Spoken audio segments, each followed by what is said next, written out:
Hey guys, welcome back to my channel Radhe studies में मैं विनोद आप सभी का स्वागत करता हूं। दोस्तों, जैसा कि आप सभी को पता है कि अपना जो ये यूट्यूब चैनल है ना, वो आप लोगों को केवल पॉलिटेक्निक से रिलेटेड जानकारी प्रोवाइड करा रही है और आप लोगों को पॉलिटेक्निक की तैयारी करा रही है। तो फिलहाल जो भी बंदे जो 10th और 12th पासेज हुए हैं वो हमारे इस चैनल के साथ जुड़ जाएं और जुड़ने के बाद पॉलिटेक्निक की तैयारी बढ़िया ढंग से करें।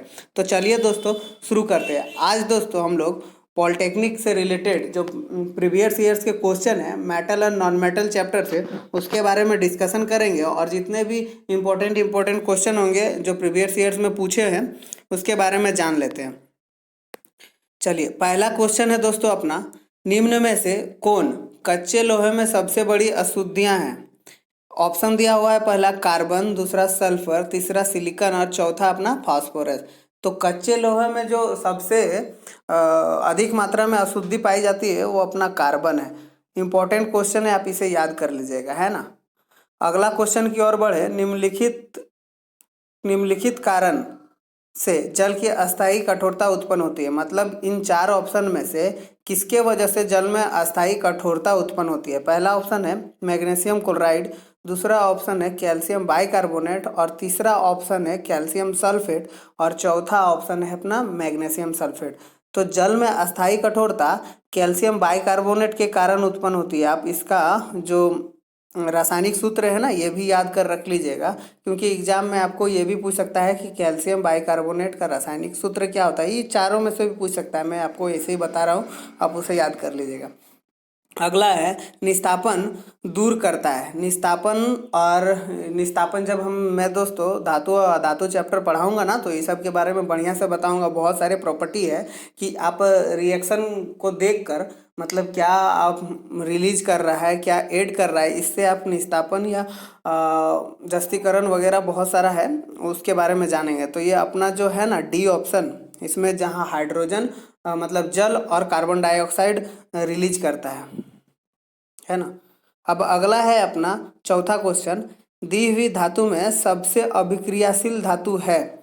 पहला ऑप्शन है जिंक, दूसरा ऑप्शन है एफी और तीसरा ऑप्शन है मैग्नीशियम और चौथा ऑप्शन है सोडियम। तो हम सभी को पता है कि 10th के बुक में दिया हुआ है रिएक्टिविटी सीरीज। तो हम लोग इसको कैसे जानेंगे कि इसमें सबसे अभिक्रियाशील धातु है?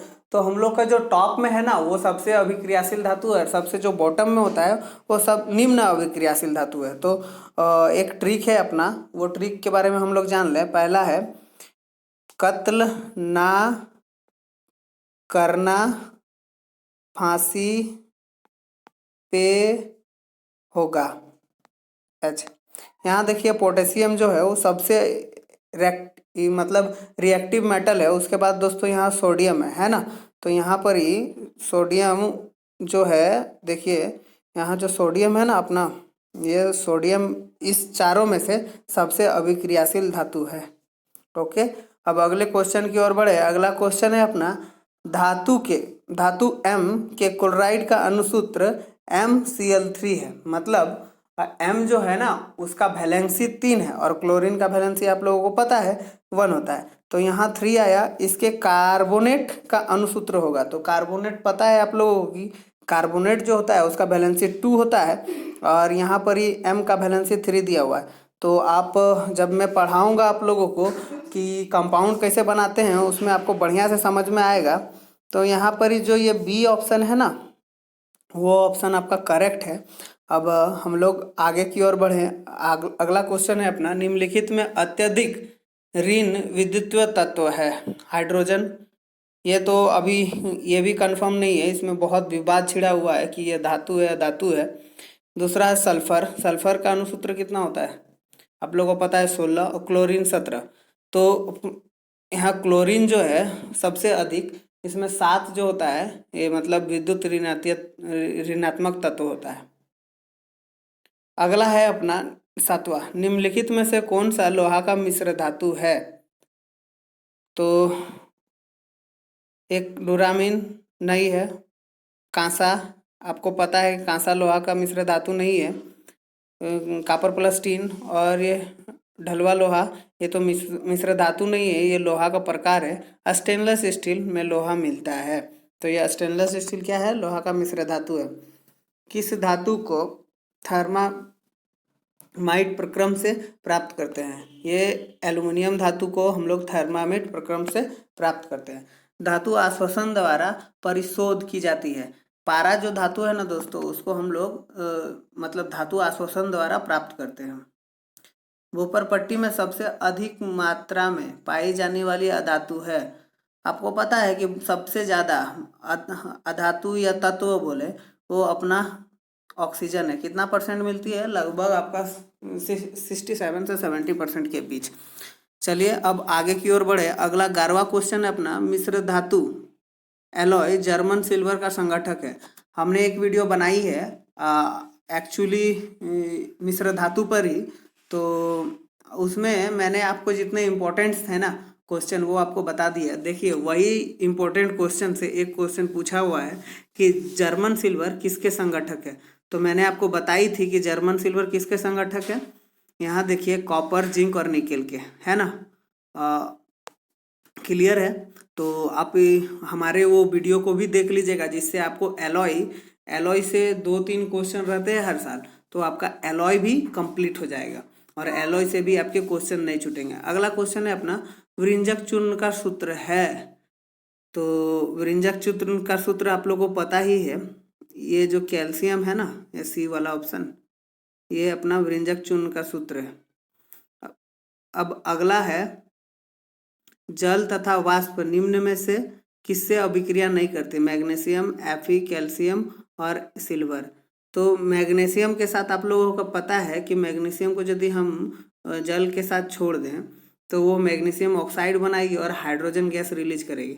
सेम उसी प्रकार से Fe भी ऑक्सीजन के साथ या जल के साथ ऑक्सीजन संचारित हो जाती है, तो Fe2O3 बना लेती है। कैल्शियम ऑक्साइड बनाती है, फिर हाइड्रोजन रिलीज करती है।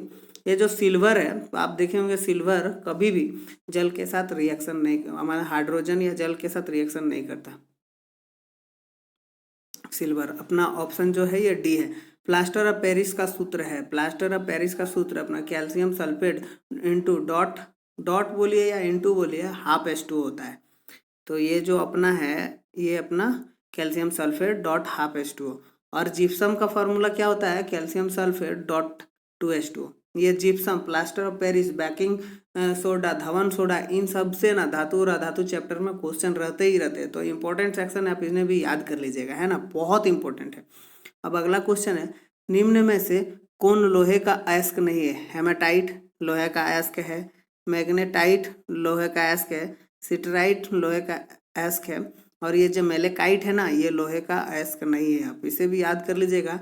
ऐसे भी आपको पूछ सकता है कि हेमाटाइट किसका अयस्क है, और आपको अयस्क से भी मैं एक वीडियो बनाऊंगा अयस्क से रिलेटेड।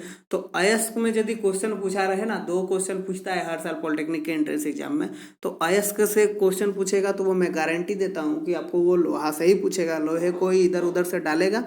और आप जितने भी क्वेश्चन उठाइएगा प्रीवियस ईयर्स के पॉलिटेक्निक के रिलेटेड में, तो आपको लोहे का ही अयस्क अधिकतर पूछा रहता है। चलिए आगे की ओर बढ़े। अगला क्वेश्चन अपना है, लोहे में जंग लगने के लिए निम्नलिखित में से कौन सी अवस्था आवश्यक है? वायु और जल दोनों की उपस्थिति, दूसरा है अपना वायु और जल दोनों की अनुपस्थिति, तीसरा है अपना दोनों ए एवं बी, और अंतिम ऑप्शन है अपना इनमें से कोई नहीं।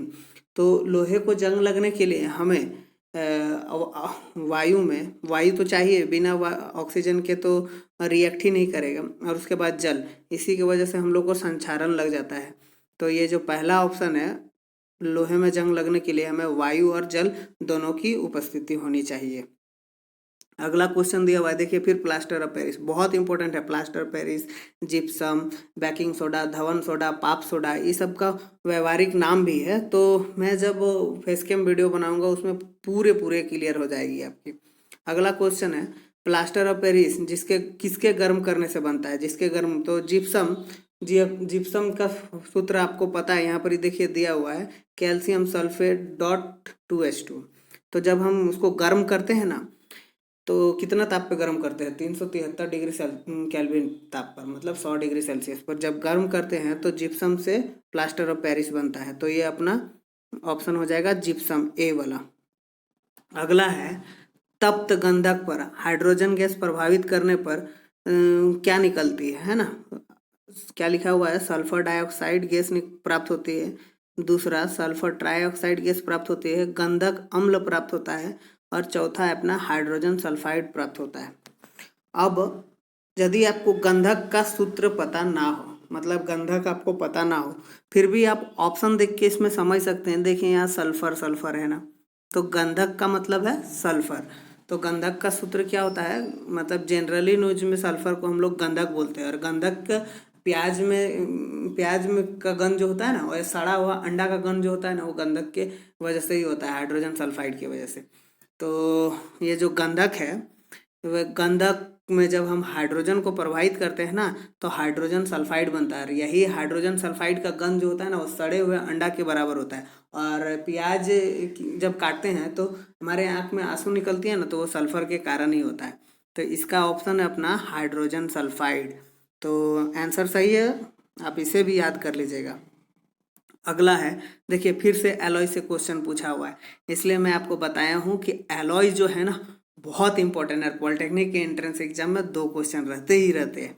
तो क्वेश्चन है मिश्र धातु, पीतल का मिश्र धातु है। तो मैंने एलॉय में आपको बताया था, आप वो वीडियो को देख लीजिएगा, मैं प्रोवाइड कर रहा हूँ, और या फिर उस वीडियो का लिंक मैं इसके डिस्क्रिप्शन में दे दूंगा, तो आप उसे देख लीजिएगा। यह पीतल जो मिश्र धातु है ना, वो कॉपर और जिंक का मिश्र धातु होता है।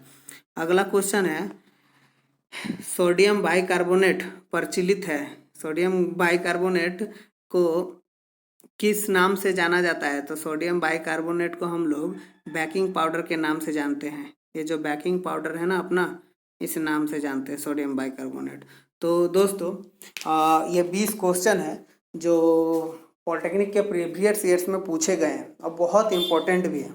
तो जो भी बंदे को ये वीडियो हमारा अच्छा लगा हो, या फिर जो बंदे पॉलिटेक्निक की तैयारी कर रहे हैं, वो कम से कम लाइक करें यार, क्योंकि मैं तो पॉलिटेक्निक क्वालिफाइड हूँ और आप लोग के वजह से ही मुझे इतना लिखना पड़ रहा है। देखिए लिखने के बाद मेरे को वो जो अभी कैम स्कैनर है ना, वो तो अभी चाइनीज़ था, उसको हटा दिया गया है। तो इंडियन ऐप है, उससे PDF बनाना पड़ रहा है, उसके बाद वीडियो प्रोवाइड करना पड़ रहा है। तो इतनी मेहनत मैं आप लोगों की वजह से कर रहा हूँ। तो एक लाइक कमेंट और भाई शेयर ज़रूर करो, क्योंकि नया चैनल है, ताकि मैं आप लोग को रेगुलर कंटेंट डालता रहूँ, मैं मोटिवेट भी रहूँ। यदि ढंग से व्यू वगैरह ना आए तो मोटिवेट नहीं हो पाऊँगा, और मैं शायद छोड़ दूँगा, बोले यार किसी को परवाह ही नहीं है और किसी को तैयारी ही नहीं करनी है ग्रामीण बंदों को, तो शायद मैं चैनल छोड़ ना दूँ। अपने मेरा एक चैनल है जो बहुत ग्रोथ भी है, राधे विनोद व्यू, तो मैं उसी पे काम करना लग जाऊंगा, तो मेरे ग्रामीण बंधु लोग को तैयारी नहीं हो पाएगी।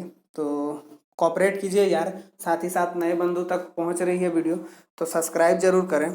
और अंततः एक ही रिक्वेस्ट है यार, बढ़िया ढंग से तैयारी करें और बढ़िया कॉलेज में अपना नामांकन फिक्स करा लें। जय श्री राम।